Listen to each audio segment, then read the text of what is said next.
Remember, you all should have received an electronic voting tool, and we had 3 items on it. One was approving the budget, one was allocating additional funding for purchasing materials for fire survivor quilts, and an expense of $65 a month, which accumulates over time to more than $350, which the board is only allowed to spend $350. So that was to accept the expense of using Zoom until we can get back together again, and it all passed. We got the right quota. Very happy about that. So thank you for those of you who were diligent in getting your votes in. And a few things, the election of officers will take place on December 5th, 2020 at the holiday Zoom meeting. Members are invited to wear a holiday sweater or hat or share their holiday baking. And my decoration today is, I feel like I'm in a lodge in a ski country being up here at my son's house. So I had to dress up like I was going skiing. The Guild is in need of one more person because we're going to have our elections in December for officers for 2021. And Bonnie Butler-Sebald will become our program chair in January. And we do not have a program chair elect. And that's a person who decides for 2022 who the speakers are going to be and sets up the contracts. It's a really fun job. I've done it before. I know a lot of people in the Guild have done it, and you'll get lots of help. So please, please, please let me know if you are interested in taking that position. And also there's an online NCQC, which is Northern California Quilting Council.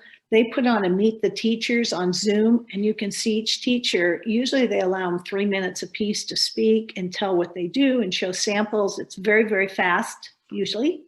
And then you can go to their websites if you really like them and get more detail. But you can try to line up some dates with some of those people, as well as people from all over the world. It's better if they speak English, just so we'll understand them. So please, if you're interested, let me know. Also, remember Carol Belkey's article about reverse Advent calendar, where we collect food items and turn them into the food bank. Since we are not meeting in person, we don't have the big barrels, but a lot of the stores around town do. They've like Oliver's and Whole Foods have the food barrels, and several others, or you can drop stuff off at the Redwood Empire Food Bank. And if you look at the newsletter, it gives you an idea of exactly what kind of food they do want. They don't want perishable things. They want like canned goods that are not out of date. And there's a really good list there. They also take monetary donations, so a check is always good. And if you do your donations, you can get a tax advantage for your donations that you've given if you itemize your taxes.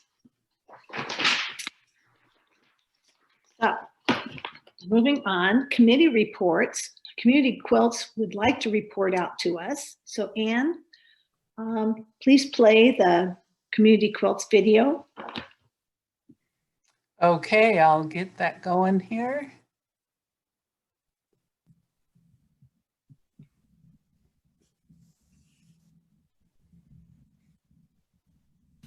Pam Beebe here for Community Quilts. Wanted to let you know that we are all still alive and well. Thank you for everything that was brought to the library day. It was like Christmas. We got so many, I guess, finished tops and finished quilts and all kinds of wonderful things. And then for the fire quilts, I wanted to remind everyone that if you know of anyone who needs a fire quilt, we have many made up, layered, backed, whatever.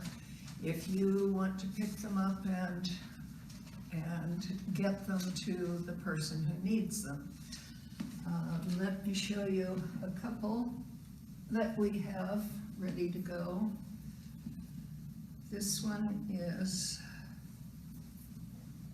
sweet and small and very pretty. Would certainly brighten someone's wall if they decided it was too small for keeping warm. There's this one. I'm only going to show half of it. It's quite large. It's flannel on both sides. Would be wonderful for a man or boy, and would be easy to quilt because it can just be done on the diagonals. And there's this one that is quite large. This is 1/4 of it. And again, it could just be quilted on the diagonals or an all over free motion, whatever you wanted. And anyone who is interested in doing a fire quilt or dropping off one, they can be left with,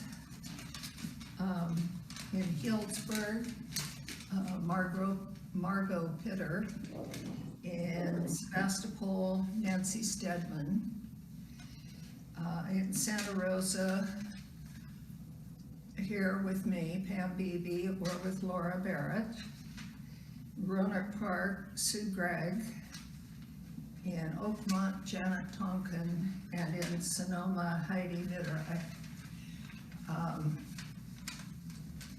We all have layered quilts. I have quite a few NICU still, and some lap quilt or Valley of the Moon size. And we have kids, a few. So come and get them. Thank you.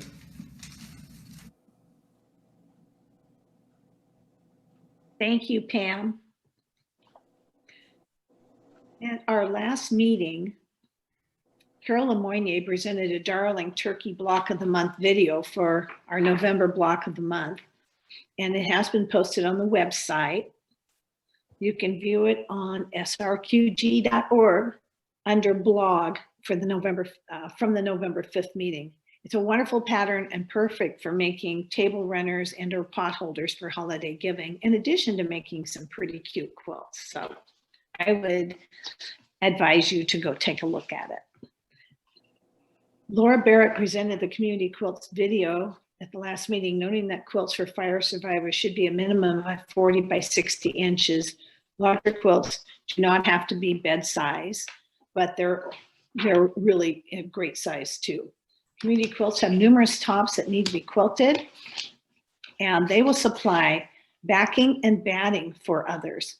And she has just received funding. Thank you all for voting to cover cost of batting and backing and the materials needed. So refer to the November 5th meeting on the blog to hear more about fire quilts.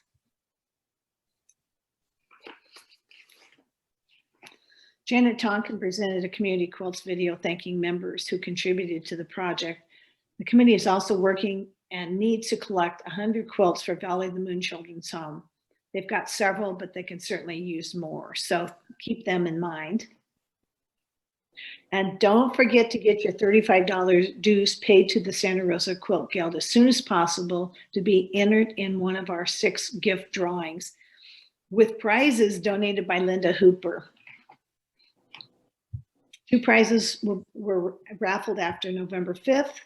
2 prizes are going to be raffled after today's meeting and December 3rd for members whose dues are collected from the post office on that day. So please send your dues in. I have an update on show and tell. If you were at the November 5th meeting, Linda Hooper had put together a really nice slideshow of show and tell. And that was the first time we'd done that with our show and tell items. And we're planning to do it at the first meeting of each month. So if you can get them into Linda by like Monday or Tuesday before the first meeting of the month, then that would be very helpful because she can put them together in a slideshow. And they'll also be posted online. Let's see, final announcements. A special thank you to member Betsy Smith, who recently moved to Penn Valley, for presenting a sewing room tour of her sewing, crafting, and Zentangle workshop at our last meeting. That was really a great one. So you can also see that on our blog. At the December 5th meeting, Tony Anderson has sent us a video of her beautiful new sewing room and her beautiful new house. So we look forward to that. And I would love to show your sewing room. And I'd like to do at least 2 or 3 of them in each of our business meetings, which are the first meetings of the month. And I have an idea. Everybody says to me, I'm not ready to show it because it's a mess. Well, please do me a favor. Please sign up to do a video, but take a before picture. It doesn't have to be a video, but just a before picture of your messy room, and then do the video of it afterwards. I think everybody would get a big kick out of that. Let's see, if you have Sew a Rose, Block of the Months, or anything else to turn in, please do so by November 30th. For Sew a Rose, contact Ann Nolan, and for Block of the Month, contact Carol Lemoynier. We will be doing drawings on them at the December 3rd holiday luncheon meeting. So you have to bring your own lunch because it is on Zoom. So here's an update. December 3rd is our holiday meeting. There is no board meeting this month. November 20th is workshop for those who signed up. Carol's workshop's tomorrow. November 27th is Thanksgiving. So have a great Thanksgiving. Get on Zoom, visit your friends on FaceTime, do whatever you need to do to stay close to your loved ones. And December 3rd, make sure you wear your favorite holiday sweater, holiday attire, fancy hat, whatever you want, or show us some of your baked goods, even though we can't eat them. And that's pretty much it. I want to thank Ann Nolan, Linda Hooper, Justine Lott, and Elaine Tucker for putting on the Zoom presentation today, and Carol for her wonderful presentation. And if you have any questions, try to call your committee chairs. And if you want to volunteer to be program chair-elect, give me a call. Thank you very much. Meeting adjourned. And you can stick around because we'll have about 15 minutes to visit. Thank you. Great presentation. Great presentation. Thank you. Thank you. Yay. Thank you so much. Thank you so much. Really enjoyed it. Yes.